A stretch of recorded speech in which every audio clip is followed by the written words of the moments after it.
Broadcasting from the Symphony studio in Marietta, Georgia, it's time for the Technology Harmony podcast, brought to you by Symphony Technology Solutions. Tune in every week as we spotlight the very best minds in our industry. Now, here are your hosts. Hi, everyone. Welcome to the Technology Harmony podcast, brought to you by Symphony Technology Solutions. This is joined today by my co-host and account manager here at Symphony, Peter Fickner. How you doing, Peter? Well. All right. Well, in the Symphony studio today, we have one of the folks you're working with a real estate company called Rise, Executive Vice President of Rise is Courtney Gordon. And Courtney, we're delighted to have you on with us today. Thanks for having me. Good. And Courtney, tell us a little bit about your professional journey and how you got to doing what you're doing today, if you don't mind. Sure. I was in the military for a little while, and when I got out of the military, I moved to Atlanta, Georgia, and worked for a hospitality company where we manufactured those locks and key cards as they were just starting to replace hard keys, and cut the hospitality industry and some multifamily. And shortly after 9/11, I decided to get into real estate and was a broker for a while in Atlanta, and ended up joining a company called Fairfield Residential that moved me around a little bit as different markets grew, and got into the operations side of things and grew a little bit with Fairfield, and moved from Atlanta to Charlotte, North Carolina, and then up to the DC, Maryland area with them. After I left Fairfield, a renovation company called Rapid Ready that catered specifically to multifamily industry and renovations inside the apartments, and really learned a lot in doing that and how to make things more efficient and things like that. So did that for a while in real estate with a company called Crossbeam Concierge that we grew pretty sizably until they got some attention, and Landmark Residential came along and was in the hunt to purchase them, and didn't happen, but I formed a relationship with Landmark, and through that process had already decided to move back to Charlotte and run the Southeast region as a senior vice president. So I followed through with that plan, and we took the company public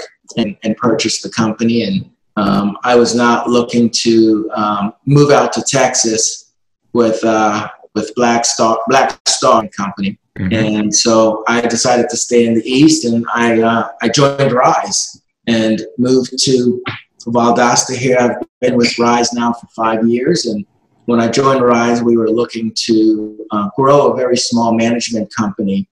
And I think we've done a pretty good job. We've been very aggressive about growing the management company until we got to the size where we are today. And we've got some fee managed deals as well as some owner managed deals. And right now we're focused on organic growth through development projects and value add type acquisitions. So that's my focus here at Rise, is running the management company and any renovations that come through the value add acquisitions. Gotcha. And about how many communities do y'all serve today? And I guess a lot of it's student housing. So how many beds does that translate to? Yeah. So we've got today we've got about 17 communities, about 12,000 beds off campus. So we're working with universities with their dorms on campus, some of which we built, and some long-standing relationships. We've worked at with some of these universities for the last 15 years. So we've had some really good relationships with the on-campus universities, and we've built over 60,000. Rise has been about 20 years, but today we're managing about 1,000 beds. And we're just getting started. We've owned a little bit, dabbled in conventional, but I've got a pretty strong conviction about bringing that type of product into our portfolio mix. And we're really starting to push ahead with some conventional projects in the pipeline. Terrific. Courtney, can you tell us a little bit about, with your extensive management background, how the management process differs from conventional to student housing? Yeah, it's marathon versus short sprints. The conventional side of a marathon, you get up to 94, 95%, somewhere between 93 and 95, depending on what the strategy is. And you try to hold that, where with students lease up every year, and you're sprinting to get to 100% by the time the next academic year starts, usually in mid-August. So once you get past the mass move-in date in August, your property really settles down and goes into operation mode. You don't have very many move-outs. You may have some at the end of the first semester in December, a few, maybe 1 or 2%, and then a few will move in January, but it's very few. And then throughout the other months, it's pretty much just management and trying to get as much renewals as you can. But we average about a 50% renewal rate aggregate across the student portfolio, which is pretty strong for the industry. And then we're leasing up the other 50% every year. July moves out, and you've got about 3 weeks to turn 50% of the property, paint, clean, repair, replace flooring if necessary. And you don't have a whole lot of time to do that. Where on the conventional side, depending on seasonality, you can range anywhere from 5 to 15% turnover on a monthly basis. So it's very, very different. But I liken it to a marathon versus some quick sprints every year. Yeah, that does sound like quite a stark difference. And that 50% does sound pretty strong. I don't have any numbers, beforehand. I mean, I just know that back when I was my college years, I moved to a different place every year. Yeah. So that seems like a pretty good number to me, just from my perspective. Yeah, I think the industry average is between 35 and 40% for that very reason. Students are, they're nomads, and they want to move to different properties based on where their friends are living, and different reasons. And then once they get into the graduate classes, then they'll settle down a little bit more. So, Courtney, how do you guys try to separate yourselves from your competition? What distinguishes a RISE community? It's really the resident experience. We really try to take it from a service standpoint, and we take it from internal to external. We serve our employees. Our employees understand that we're in the service industry, and it's all about creating an experience for our clients, universities, investors, and owners, as well as our vendors, the partners that we work with to build that experience. And then that all trickles out to experience, both at our product as well as the parents, because parents are very, very involved in that living experience with the students. So we really take it from that service standpoint, and we use technology to help us enhance that and allow our employees to, as much as possible, get away from the redundant tasks so that they have more time to focus on servicing the residents. We don't use technology to reduce staff. We use it to allow us to focus more time on servicing the residents. And so clearly, resident retention, the just overall quality is extremely important to you and to RISE. Can you give us some practical application using technology to just to increase that resident experience? Yeah, on our back of house, one of the things we've done is gone to a paperless environment, and that includes paperless work orders. So instead of maintenance technicians walking back and forth to the office to pick up new papers, which only means that they spend 3 to 5 minutes talking to their friends in the office, now they're getting their next work order on their device, and it allows them to get into work orders faster. The resident is notified the moment the work order is, versus when that paper makes it back to the office and sits on someone's desk until they have time to do it. soon as the maintenance technician closes it out, it notifies the resident. So sometimes, you know, a work order could go in at 9 a.m. and the resident gets notified that it's completed. And it really just lends to that experience. And, you know, each maintenance technician at some of our properties will leave, some sort of token in the apartment just to say, hey, we were in here. And we try to put different messages on there and use, you know, emojis and things like that relates really well with the younger residents. It's just one way that I think, you know, maintenance can get bogged down, and they're trying to go so fast to keep up with work orders. And they're a big, big part of the renewal. And if we can get them to slow down a little bit by saving that 3 to 5 minutes each hour or however many times per day that they walk back to the office, it allows them to spend time doing that work order correctly. And then one of the big things that I used to hear a lot of complaints about is they didn't clean up after themselves, or didn't clean up to the point where the resident felt like it was back to where it was when they walked in. So now they're not only have the time to clean up, but they also have the time to leave a nice little token to say that they were there and really connect a little bit more with the residents. Very cool. That's a cool back of office element. What about resident experience? The Internet of Things is kind of a hot topic these days. What kind of technology are you providing your residents to enhance the experience? Yeah, so, you know, we are putting in smart locks into the apartments as well as, and it allows the residents to unlock their doors using their cell phone if they don't feel like pulling out their key fob out of their pockets. It also allows them to control the temperature in their apartment when they're away. It also allows us to control the temperature of the apartment or see the temperature of the apartment from the management office as well. And if it's a vacant apartment, we can control it. But we give the residents a utility allowance for their apartment. So a group of roommates could really work together and manage their electricity so that they never get any overage billing from that smart thermostat. They can see it on their phone, and if someone forgot to turn it down, they can do that from their phone and really control their out-of-pocket expenses. I feel like that's a big plus. We got some good reviews on that, and then really just it really just allows that renter to feel safer.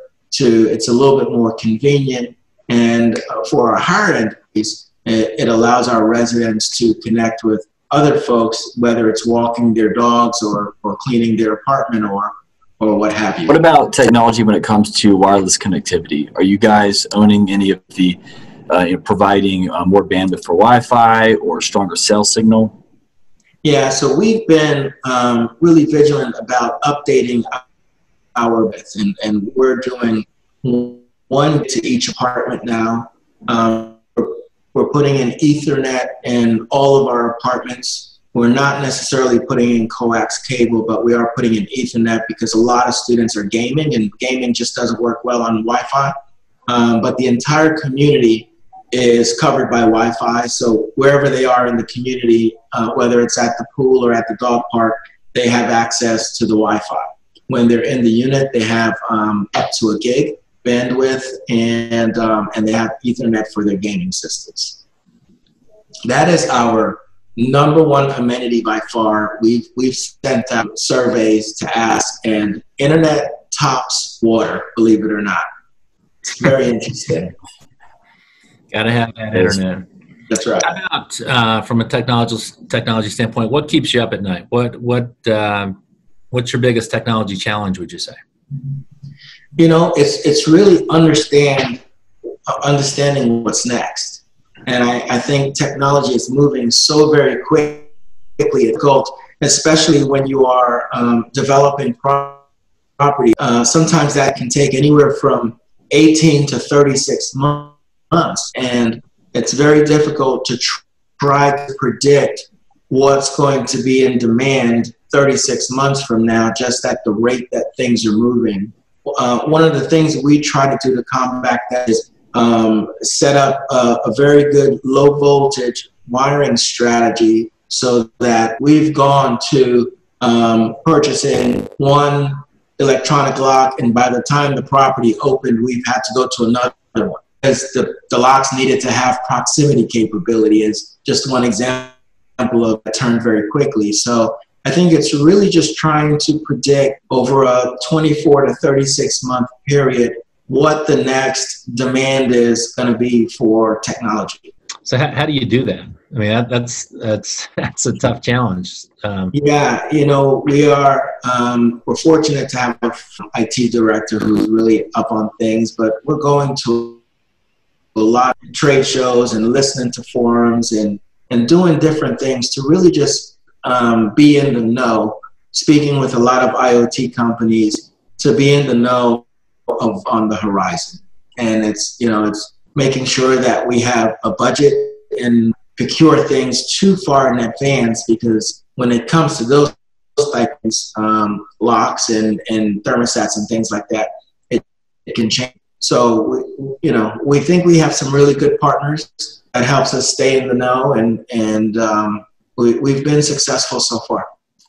That really is the tricky part, right? And we're about the technology being obsolete by the time you're actually opening up the proper sure.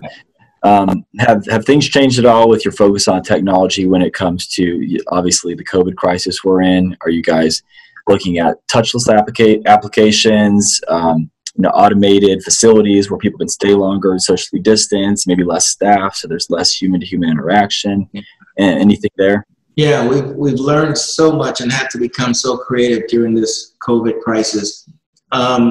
We've gone to virtual tours.